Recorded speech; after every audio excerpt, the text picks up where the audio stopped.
জয় মহারাজ কৃষ্ণচন্দ্রের জয়। জয় মহারাজ কৃষ্ণচন্দ্রের জয়। বসো বসো, যে যার জায়গায় বসে পড়ো। সেনাপতি, আগে বলুন মহারাজ। তোমাকে যে বলেছিলাম যুদ্ধের জন্য নতুন অস্ত্র কেনার কথা, তা সেই কাজটা কি হয়েছে? হ্যাঁ, একদম ভুলে গেছি মহারাজ। আগে আগে আমি কালই সব অস্ত্র কিনে রাজবাড়ির অস্ত্রশালায় রেখে দেবো মহারাজ। সে কি, তোমাকে আমি 7 দিন আগে এই কাজটা দিয়েছি আর তুমি এখনো সেটা করে উঠতে পারোনি? না না না, তোমার দ্বারা কিছুই হবে না। পণ্ডিত, আগে হুকুম করুন মহারাজ। আমি যে তোমাকে পাঠশালার পড়ুয়াদের পাঠ্যপুস্তক কেনার জন্য 5 মোহর দিয়েছিলাম, সেটা দিয়ে কি পাঠ্যপুস্তক কেনা হয়েছে? আগে না মানে মানে হ্যাঁ মানে কি মানে করছো? আগে না মহারাজ।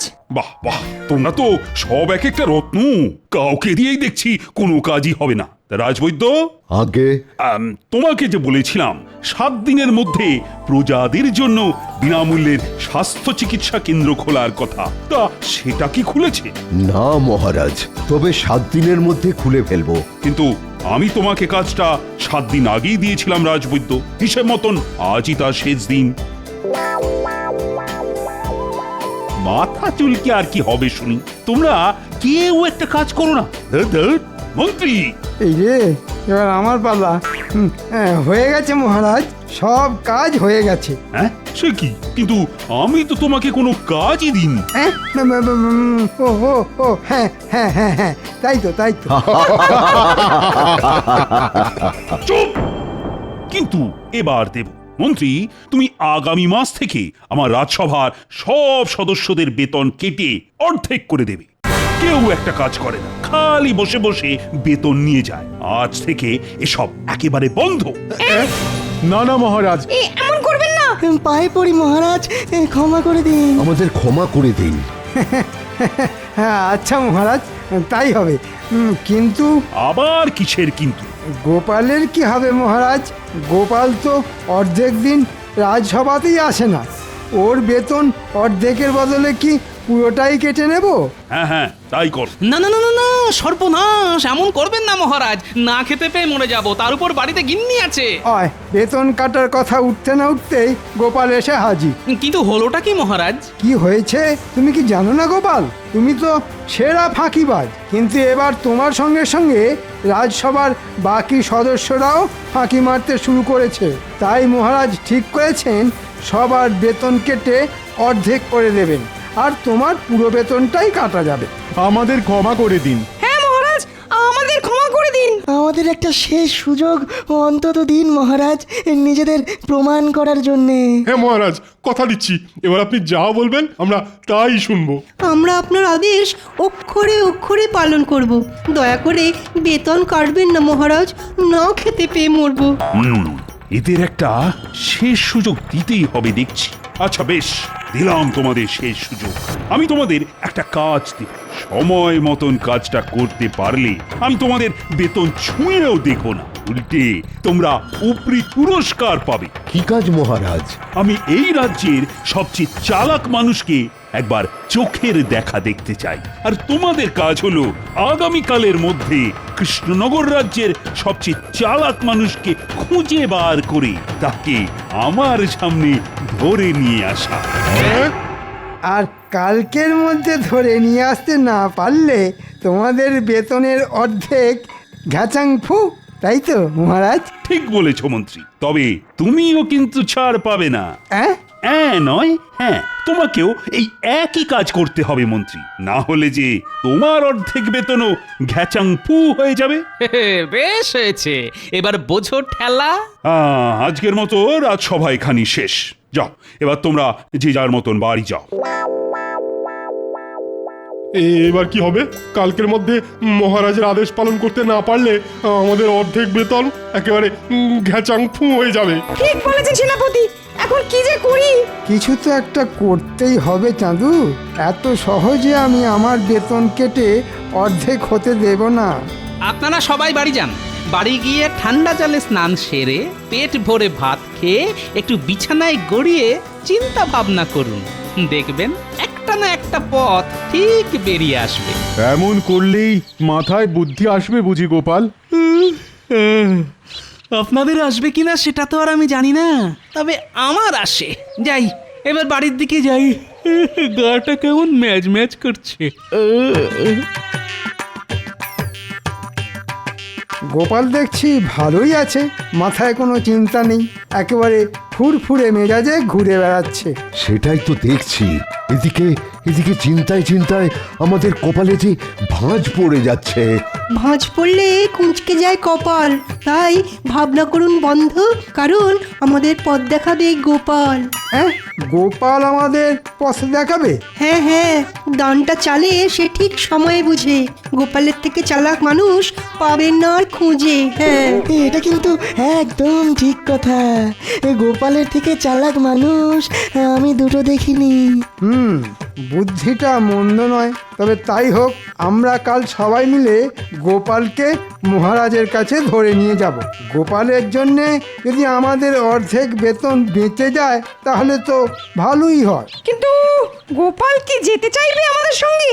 না যেতে চাইলে হাত পা বেঁধে তুলে নিয়ে যাব, ওসব আমার ওপর ছেড়ে দাও।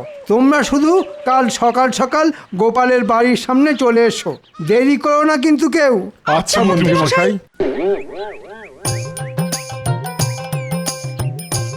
মহারাজের মাথায় যে কখন কি চাপে সে শুধুমাত্র ভগবানই জানেন। বলেন কি না, এই রাজ্যের সবচেয়ে চালাক মানুষকে খুঁজে আনতে। আরে বাবা, গোপাল ভাঁড়ের থেকে চালাক মানুষ এই রাজ্যে খুঁজলে দুটো পাওয়া যাবে না, এটা মহারাজ খুব ভালোভাবেই জানেন। কিন্তু মহারাজের আদেশ, আর আমাকে মহারাজের আদেশ পালন করতেই হবে, না হলে বেতন ঘেঁচাং ফু। পেয়েছি, একটা উপায় খুঁজে পেয়েছি। আগামীকাল রাজসভায় আমি একটা বড় আয়না নিয়ে যাব, তারপর আয়নাটা মহারাজের হাতে দিয়ে বলবো আমার মুখের দিকে রাখতে। আয়নায় আমার প্রতিচ্ছবি দেখে মহারাজ ঠিক বুঝতে পারবেন এই রাজ্যের সবচেয়ে চালাক মানুষকে।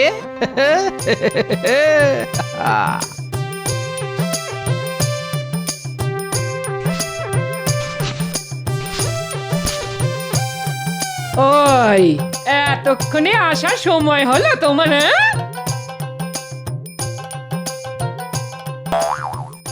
ওমা, আবার কোথায় চললে গো? একটা বড় দেখে আয়না কিনতে। কাছে পয়সা ছিল না তো, তাই ঘরে এসেছিলাম পয়সা নিতে।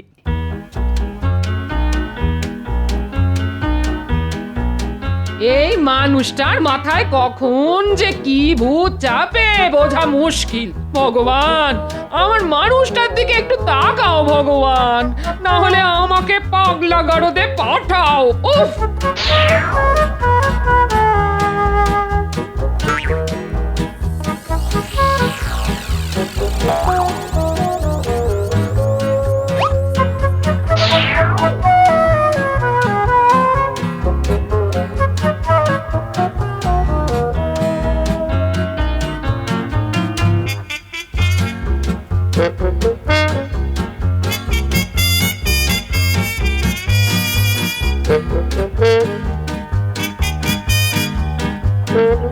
ও গোপাল দাদু, কোথায় যাচ্ছ? বাড়ি যাচ্ছি রে ন্যাপলা। তোমার হাতে ওটা কি গো গোপাল দাদু? এটা, এর মধ্যে আছে কৃষ্ণনগরের সবচেয়ে চালাক মানুষ। তাই নাকি? আমরাও দেখবো গোপাল দাদু, আমরাও দেখবো তাকে। আমরাও দেখবো গোপাল দাদু। আচ্ছা দাঁড়া, তাহলে দেখাচ্ছি তোদের। এই দেখ। এটা তো তুমি গোপাল দাদু। ঠিক বলেছিস, আমি হলাম এই রাজ্যের সবচেয়ে চালাক মানুষ। কি মজা, কি মজা! আমাদের দাদু সবচেয়ে চালাক। এই আনন্দে আমাদের মাখা সন্দেশ খাওয়াও না গোপাল দাদু। অমনি না, এখনো সব হবে না, পরে খাওয়াবো। দাদু যদি চালাক হয়, নাতি নাতনিরাও কিছু কম যায় না। ও, গোপাল তাহলে কাল রাজসভায় এই আয়নাটা নিয়ে যাবে। আয়নায় নিজেকে দেখিয়ে মহারাজের কাছ থেকে নিজের বেতন বাঁচানোর ফন্দি করছে। কিন্তু মন্ত্রী থাকতে এটা তো হবে না। আজ রাতেই এই আয়নাকে একেবারে ভেঙে টুকরো টুকরো করে দেব আমি। তখন দেখবো গোপাল, কাল তুমি রাজসভায় কি নিয়ে যাও।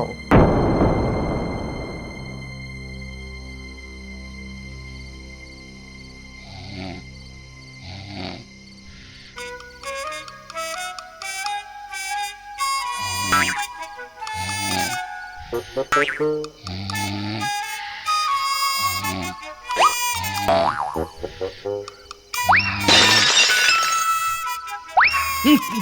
কে মাঝরাতে কিসের আওয়াজ হলো বলো তো?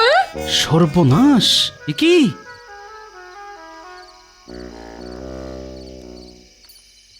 আমার ট্যাকের করে খসিয়ে কেনা আয়নাটার এ কি অবস্থা?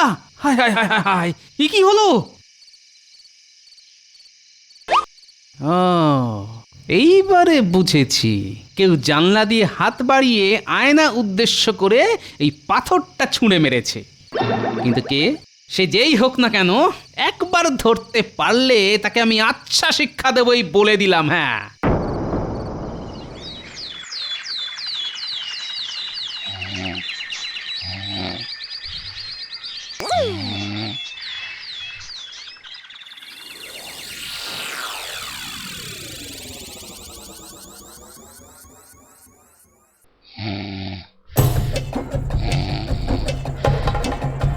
এই সুযোগ মন্ত্রী মশাই, গোপাল এখন গভীর নিদ্রায়। ঘুমের মধ্যে গোপালকে তুলে নিয়ে গেলেই গোপাল সেটা ঘুণাক্ষরেও টের পাবে না। তবে তাই করি। নাও নাও, সবাই হাত লাগাও।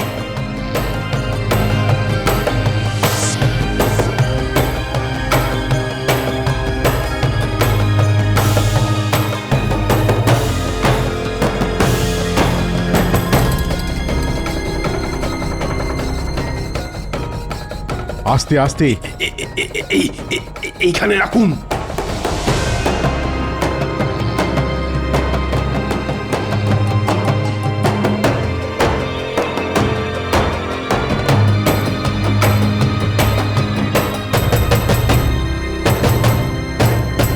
এই দেখুন মহারাজ, আমরা সবাই এই রাজ্যের সবচেয়ে চালাক মানুষকে ধরে নিয়ে এসেছি। হ্যাঁ?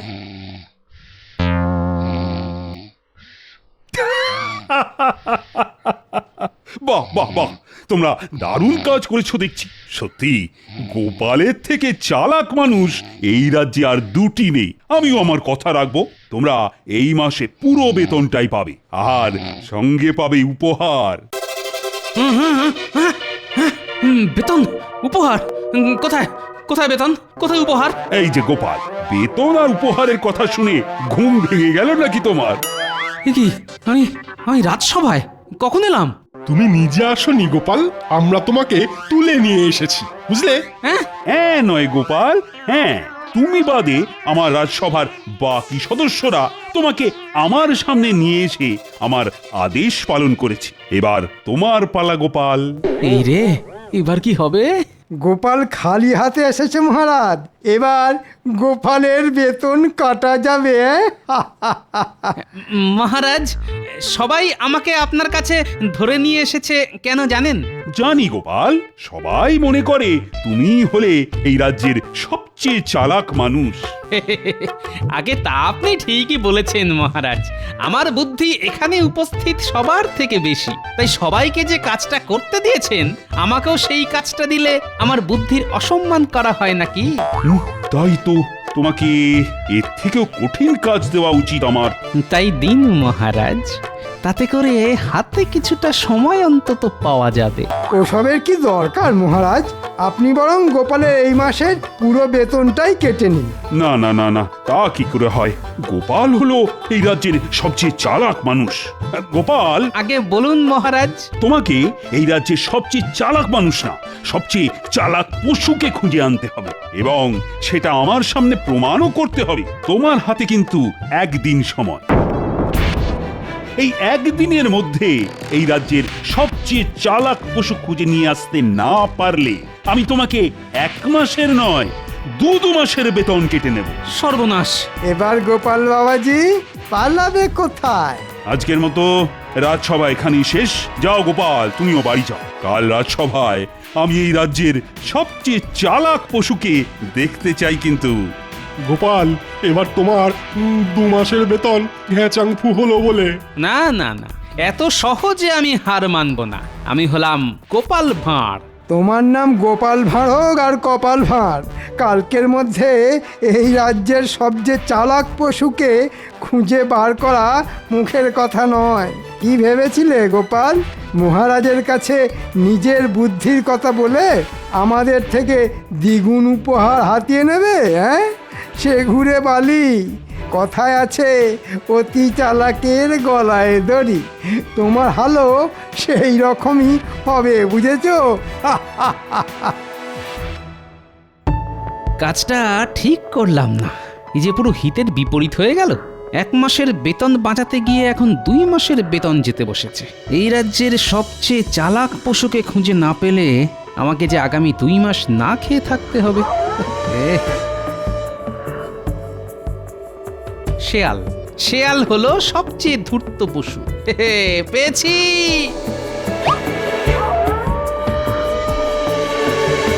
কি দূর দূর দূর, বোকা কোথাকার। জল খেতে গিয়ে কিনা কাদায় আটকে গেল। না না না না, এ কিছুতেই চালাক পশু হতে পারে না।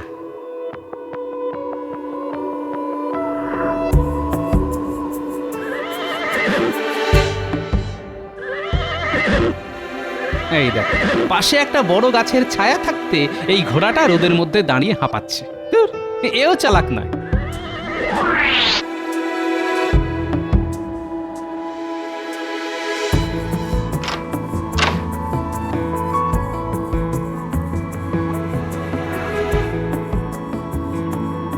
এই যে বলি, সকালবেলা কোথায় দুম করে উধাও হয়ে গেলে শুনি? দিব্যি তো ঘরে শুয়ে মোষের মতো নাক ডেকে ঘুম হচ্ছিলে, হঠাৎ করে ঘরে এসে দেখি তুমি হাওয়া। উড়ে গেছিলাম গিন্নি। বলো কি, তুমি উঠতে পারো? হায় হায় হায়, এসব কি হচ্ছে আমার সঙ্গে ভগবান? আহা, কথায় কথায় ভগবানকে ডাকার কি আছে গিন্নি? আজ সকালে রাজসভার সদস্যরা এসে আমাকে ঘর থেকে তুলে নিয়ে গেছিল নিজেদের বেতন বাঁচানোর জন্য। আর এদিকে মহারাজ বলেছেন কালকের মধ্যে আমি যদি এই রাজ্যের সবচেয়ে চালাক পশুকে মহারাজের সামনে ধরে নিয়ে যেতে না পারি, তাহলে মহারাজ আমার 2 মাসের বেতন কেটে নেবেন। সর্বনাশ, এবার কি হবে গো? সেটাই তো ভাবছি গিন্নি। তোমার নাম গোপাল ভাঁড় হোক আর কপাল ভাঁড়, কালকের মধ্যে এই রাজ্যের সবচেয়ে চালাক পশুকে খুঁজে বার করা মুখের কথা নয়। কি ভেবেছিলে গোপাল, মহারাজের কাছে নিজের বুদ্ধির কথা বলে আমাদের থেকে দ্বিগুণ উপহার হাতিয়ে নেবে? হ্যাঁ, সে ঘুরে বালি। কথায় আছে অতি চালাকের গলায় দড়ি। পেয়েছি। কথায় আছে অতি চালাকের গলায় দড়ি। একটা উপায় খুঁজে পেয়েছি গিন্নি, এই যাত্রায় আমি বেঁচে গেলাম। তুমি খুঁজে পেয়েছো? পেয়েছি গিন্নি, পেয়েছি। আমি হলাম গোপাল ভাঁড়, এবার 2 2 হবে 4। এবার আমার 2 মাসের বেতন বেঁচে যাবে। আমাকে আর না খেয়ে থাকতে হবে না, সঙ্গে মহারাজের কাছ থেকে পাবো উপহার। এই যে পুটির বাবা, বলো গোপাল দাদা। আমার কিছুক্ষণের জন্য তোমার এই গরুটা চাই। গরু নিয়ে কি করবে গোপাল দাদা? আছে আছে, কাজ আছে। কাজ আছে যখন তখন নিয়ে যাও। এই নাও।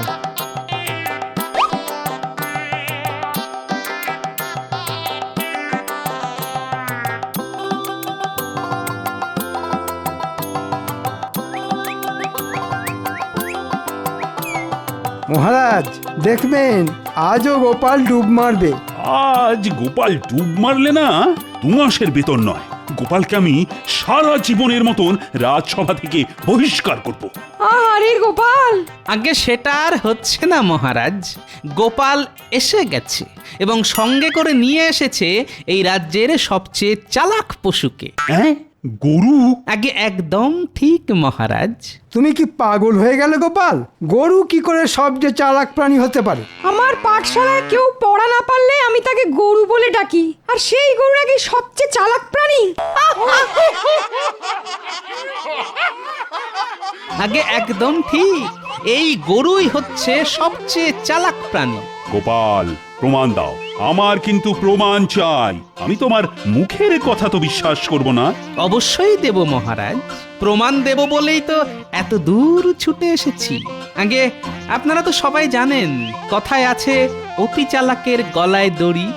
হ্যাঁ, আমরা সবাই জানি।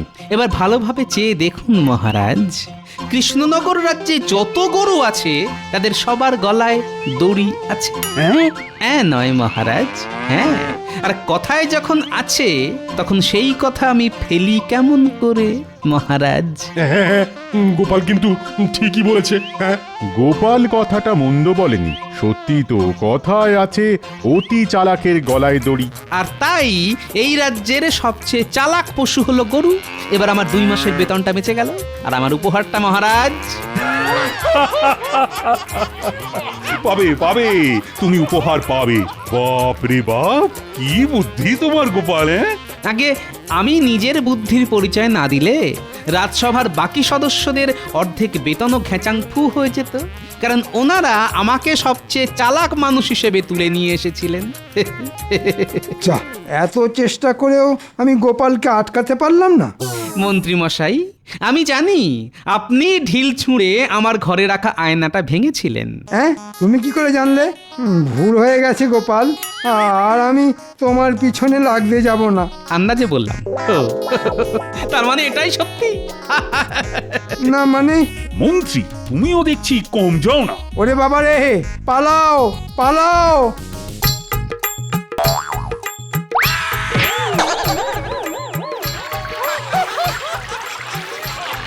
ওরে বাবা রে, ওরে ওরে, বাঁচাও! ওরে বাবা, ওরে বাবা, মরে গেলাম। বাঁচাও, ও বাঁচাও! বাঁচাও, ওরে বাবা! এই নাও গোপাল, তোমার উপহার।